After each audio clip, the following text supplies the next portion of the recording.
I guess I'm just looking for insight or advice. I'd appreciate to hear stories similar to mine.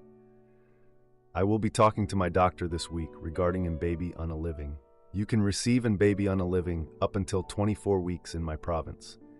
This will be my third baby on a living. Nobody knows the first two were baby on a livings. I said they were miscarriages. I couldn't hurt my mom and admit I aborted her grandchildren. But she has no idea how terrible my relationship is. Nobody knows about this pregnancy except for my fiancé. For starters, I absolutely hate myself for allowing myself to get pregnant yet again.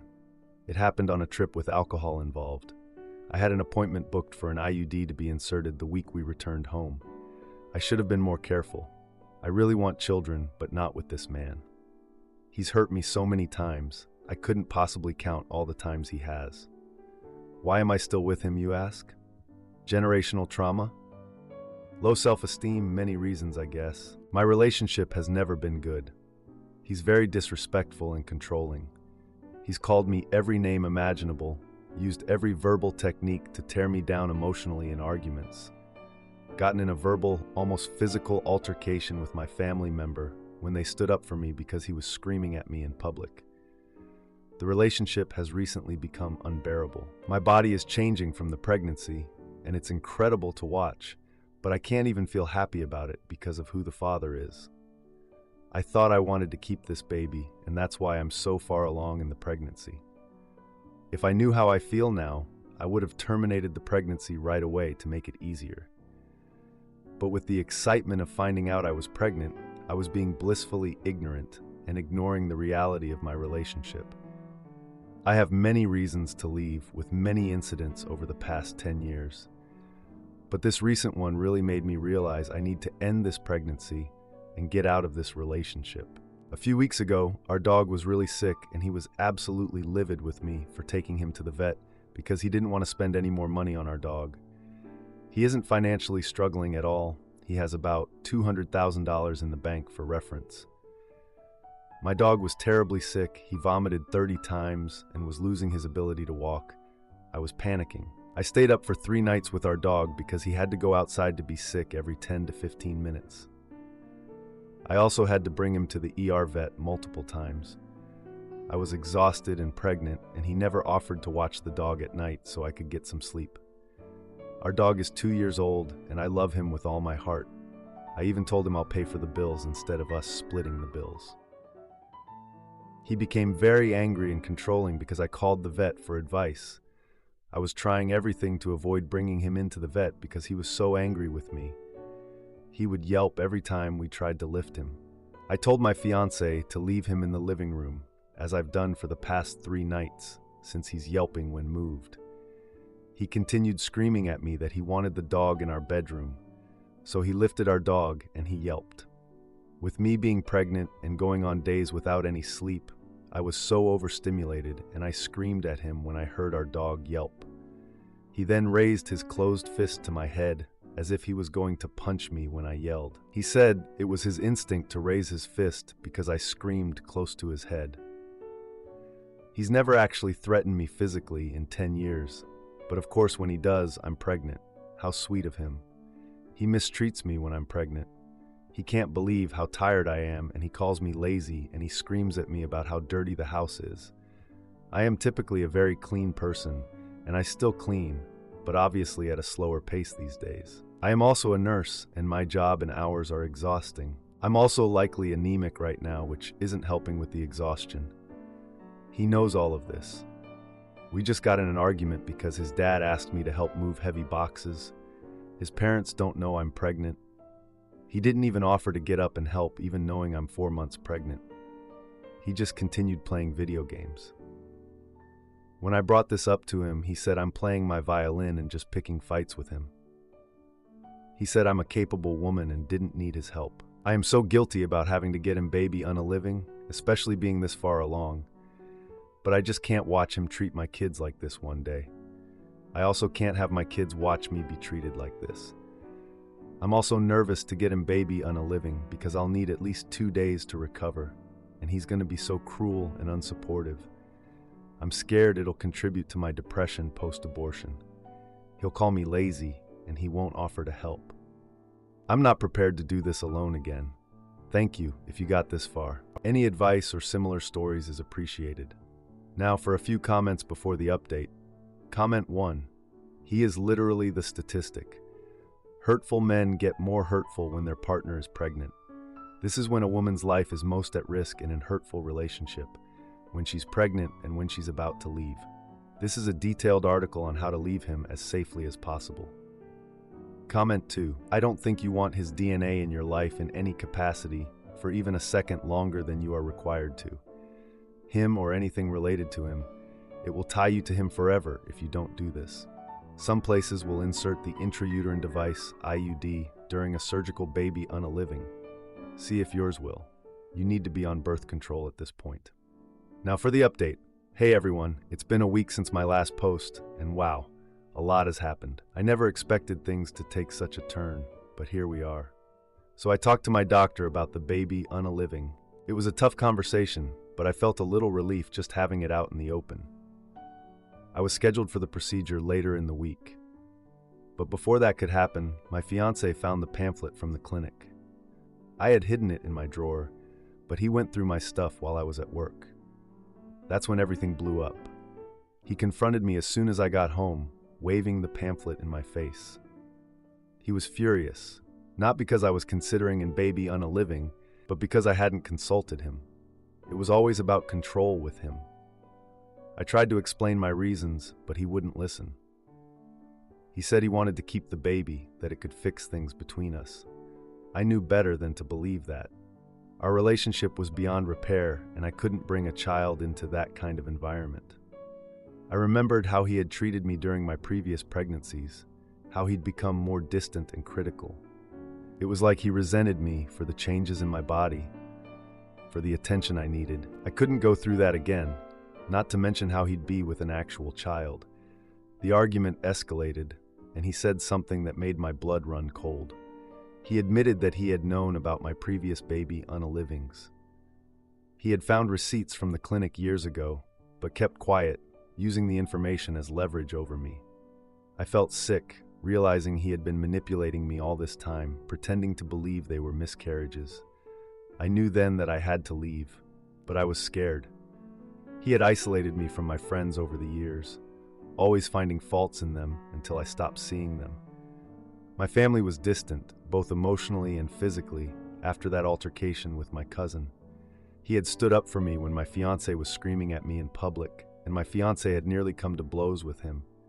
My family had kept their distance since, not wanting to provoke another incident.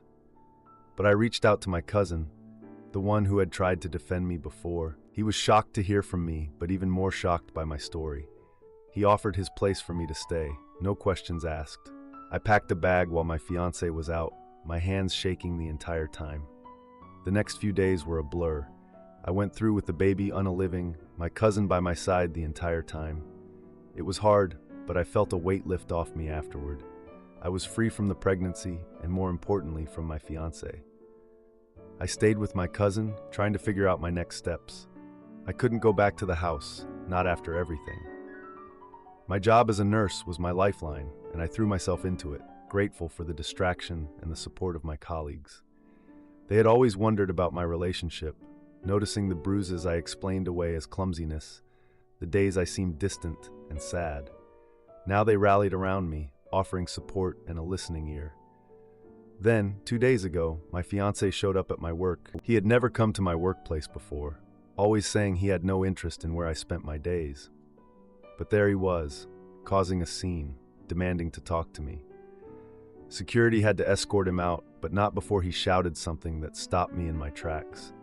He said he had cancer, that he had found out recently, and that it was why he had been so angry and controlling.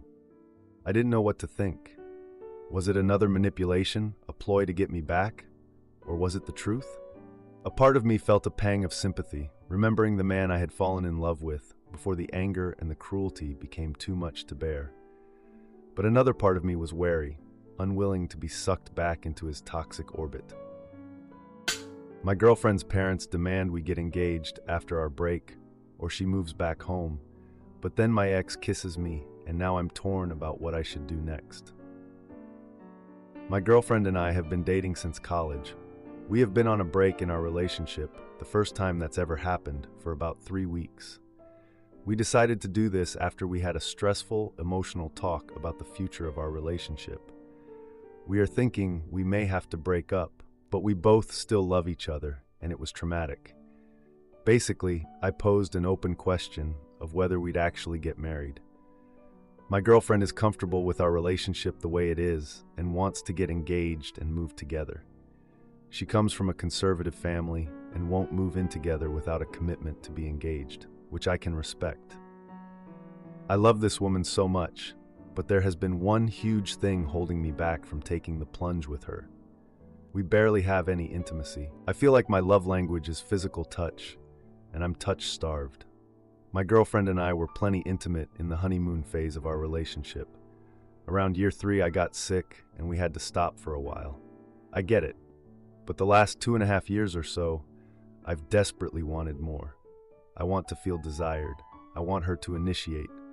We tried couples counseling. We were in counseling for a whole year, and if anything, we have less intimacy now than we did before. In counseling, we made several great strides in understanding our cycles, or how we handle problems. My girlfriend has let me know she has responsive desire, the idea from Emily Nagoski that you are only aroused in response to your partner's desire.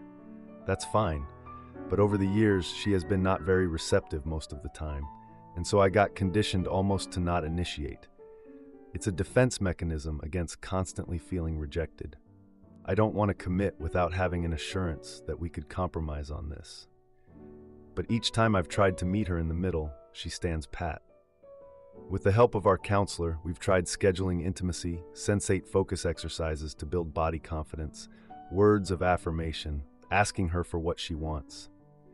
She has trouble talking about intimacy still, and I still haven't been able to determine what turns her on, or if she even enjoys intimacy. She identifies as a demisexual, someone who only feels comfortable having intimacy with close friends. I clearly stated my need that I would need intimacy at least once a week in a committed relationship. Obviously understanding that things come up. We never even got to once a month. I'm just so tied up in knots. I love my girlfriend in every way, except for this one problem. It's so important to me to be physically intimate with my potential life partner. I'm too young to be sexless the rest of my life. I feel feelings of guilt and selfishness that I'd be throwing away all we have over this, that maybe I should just suck it up. But for you guys, I'm looking for advice from people who have been in this position before, or also any female perspectives. How should I go about reflecting on the relationship during this break so that when my girlfriend and I do talk again, I'm clearer about my feelings? Edit. Thank you for all the replies. I did not expect this to blow up. I'm reading everyone's comments. Now, for a few comments before the update. Comment 1. The two of you are simply not compatible. You are not shallow for making lack of intimacy a deal breaker in your relationship. With all due respect, Reddit friend, you know you need to end this relationship. Getting engaged and then married to this woman with things as they are will only confirm that you accept the status quo, which you obviously do not. End it now. Make a clean break of it, OP. It will not get any better. The sooner you do this, the sooner you can heal and meet someone more compatible. Comment 2. I don't really think you can compromise on intimacy. The reality of that is that one of you is having intimacy they don't really want to have, and the other is having intimacy with someone who isn't into it. Both of which are pretty grim prospects. I think you have to accept that this is the natural rhythm, and if that's not acceptable to you, then it's time to move on. Now for the update. Hey Reddit, it's been 2 weeks since my last post about my girlfriend and I taking a break in our relationship. A lot has happened since then, and I'm back with an update that I'm still trying to wrap my head around. First off, I've been doing a lot of reflecting, like many of you suggested. I've been thinking about our past, how we met in college during a study group for a class we both hated. We bonded over our mutual disdain for the subject, and that blossomed into a beautiful relationship. We've been through a lot together, supporting each other through job losses, family issues, and personal growth. It's been a journey, to say the least. During this break, I've been hanging out with some old friends, trying to get my mind off things. One night, we ended up at a bar, and I ran into an old college buddy, Mark. He's always been the kind of guy who's super easy to talk to, and before I knew it, I was pouring my heart out to him about my relationship troubles. Mark listened intently, nodding along, and then he dropped a bombshell. He told me that back in college, he had a brief fling with my girlfriend before she and I got serious. I was taken aback, not just because I had no idea, but because she had always told me I was her first serious relationship. I didn't know what to make of this new information. It made me question what else I might not know about her. I mean, we've always been open with each other, or so I thought. This revelation was eating away at me, and I knew I had to confront her about it. So I called her up and asked if we could meet to talk. We met at our favorite park, the one where we had our first date. It was a chilly day, but the sun was out, and it felt like a sign that maybe things could be okay between us. I brought up what Mark had told me, and she immediately broke down in tears. She admitted that it was true, and she was so sorry she never told me. She explained that it was a mistake and that it happened during a time when she was very confused about her feelings and what she wanted in life. I was hurt, but I also understood that we all have a past. What bothered me more was the lack of honesty. We talked for hours, and she opened up about her struggles with intimacy. She told me about her conservative upbringing and how it affected her views on intimacy and relationships. She had always felt pressured to wait until marriage, and even though she cared for me deeply, that pressure had never really gone away. We decided to give our relationship another shot, but we agreed that we needed to work on our communication and be more honest with each other. We started going back to couples counseling, and it felt like we were making progress. We were talking more openly about our needs and desires, and for the first time in a long time, I felt hopeful. Then, just a few days ago, I came home from work early and found my girlfriend in tears on the couch. She had just gotten off the phone with her parents, who had somehow found out about our break and the issues we were having. They were furious that she was considering moving in with me without being married, and gave her an ultimatum: either get engaged to me or move back home with them. She was devastated. She didn't want to lose me, but she also didn't want to disappoint her parents. I was shocked and didn't know what to say. I love her, but I wasn't ready to get engaged just to appease her parents. It felt like we were back at square one, with even more pressure than before. And then, just when I thought things couldn't get more complicated, my ex from before college reached out to me. She had heard through the grapevine about my relationship troubles and wanted to offer her support. We met up for coffee, and it was like no time had passed. We laughed and reminisced about old times, but as we were saying goodbye, she kissed me. It was a brief moment, but it left me reeling. My boyfriend and I open our relationship and fall for the same girl, but she freaks out after seeing us together and now thinks we used her and finds his old fling's texts. So me, 34-year-old male, and my boyfriend Adam, 36-year-old male, have been dating for 7 years. Around a year ago, we decided to open our relationship. We had been having occasional threesomes and just wanted to have some fun. However, we ended up meeting a girl, who we'll call Amy, 24-year-old female, around 9 months ago, and both fell head over heels for her. Suddenly, we wanted her around all the time. It felt like we had been incomplete for so long and didn't realize it. It's only been less than a year, but Adam and I cannot imagine life without her.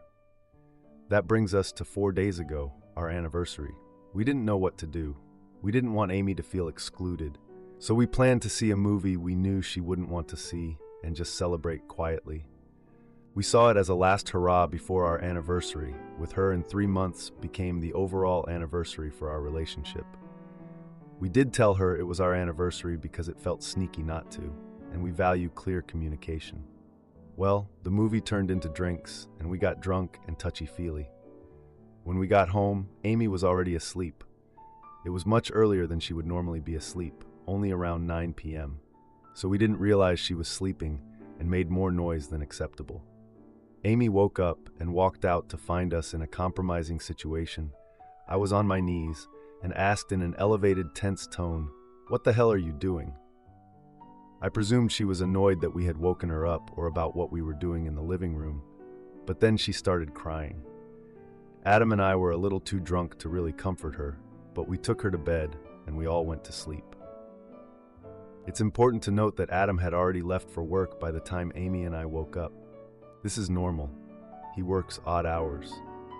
In the morning, I asked Amy what was wrong last night, fearing that Adam and I had made her feel excluded. I started explaining that we never meant to make her feel like she wasn't 100% part of this relationship, and that last night was likely the last time Adam and I would celebrate an anniversary without her. But then she cut me off and asked, "Why were you blowing Adam last night?"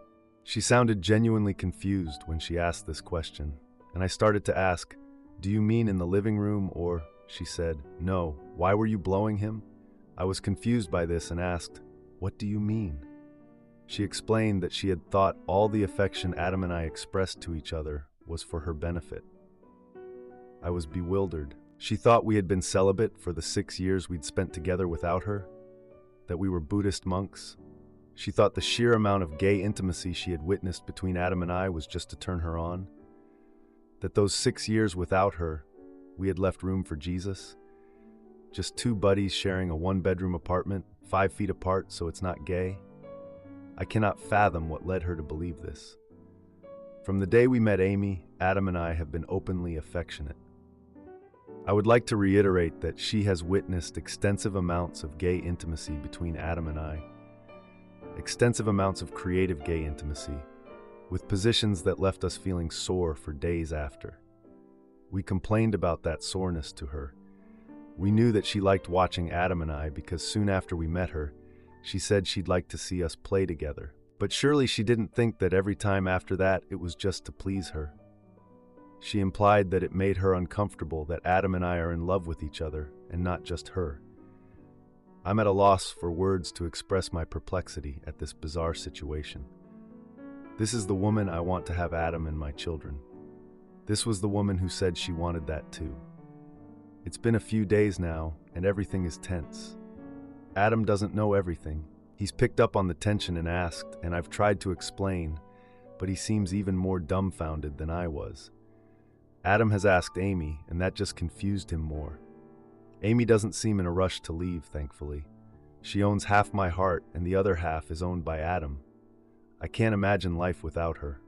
I don't want to be without her for the rest of my days. I want to work through this, but the situation is so odd. Has anybody else been in this situation? Advice? Now for a few comments before the update. Comment 1. Talk through this one slowly and ask her questions that get her thinking about some of the things that maybe she's been blocking from her mind until now. When we said we were celebrating our anniversary, what did you think that meant? We told you we'd been together for 6 years. What did that mean to you?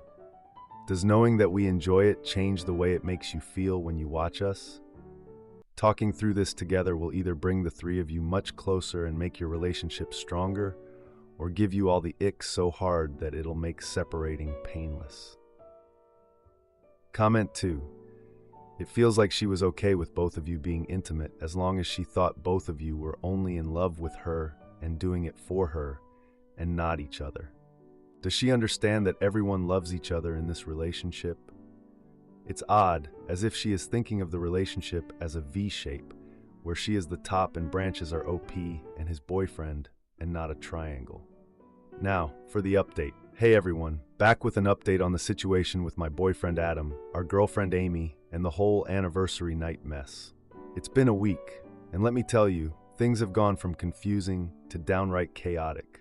So, after the whole blow-up, no pun intended, things were super tense around the house. Adam, who's usually the calm and collected one, was walking on eggshells. He's the guy who, when we first met, would always find the right words to diffuse any situation. But this time, he was at a loss. And Amy, she's been acting like a storm cloud is hanging over her head, which is so not like the bubbly life of the party girl we fell for. A couple of days ago, Adam tried to have a heart-to-heart with Amy while I was at work. You see, before Amy came into our lives, Adam and I had our fair share of rough patches. We worked through them by being brutally honest with each other. So he figured the same approach would work with Amy. He told her how much we both love her and that our relationship with each other doesn't diminish what we feel for her. But Amy, she just shut down. She told him that seeing us together made her feel like an outsider, like she was just there to spice things up for us. Now, let's rewind a bit. When Amy first joined our relationship, she was all about the adventure and excitement. She loved the idea of being with two guys who were also into each other. But I guess we never really talked about what it meant for all of us in the long run. We were too caught up in the fun of it all. Fast forward to yesterday, and things hit a boiling point. I came home early to find Adam and Amy in the middle of a heated argument. Voices were raised, and Amy was crying. She accused us of not considering her feelings, of treating her like a toy rather than a partner. Adam, bless him, he was trying to keep his cool, but you could see he was hurt by her words. In the heat of the moment, Amy blurted out that she had seen texts on Adam's phone from an old fling. Now this was news to me. Adam and I had agreed to be open about any side flings, and he hadn't mentioned anything. The old fling was someone Adam had been seeing before we opened our relationship, a guy who was all about the drama. I thought we were done with him for good. Adam was quick to explain that the guy had reached out to him, but he hadn't responded. He showed us his phone to prove it, but the damage was done. Trust, once it's shaken, isn't easily restored. I could see the hurt in Amy's eyes, and I knew we had a lot to work through. Now, let's not forget about me in all this. I've been feeling like I'm caught in the middle of a storm. I love these two people more than anything, but it's like we're speaking different languages all of a sudden. I've always been the mediator, the one who could see both sides and find a middle ground. But this time, I'm just as lost as they are.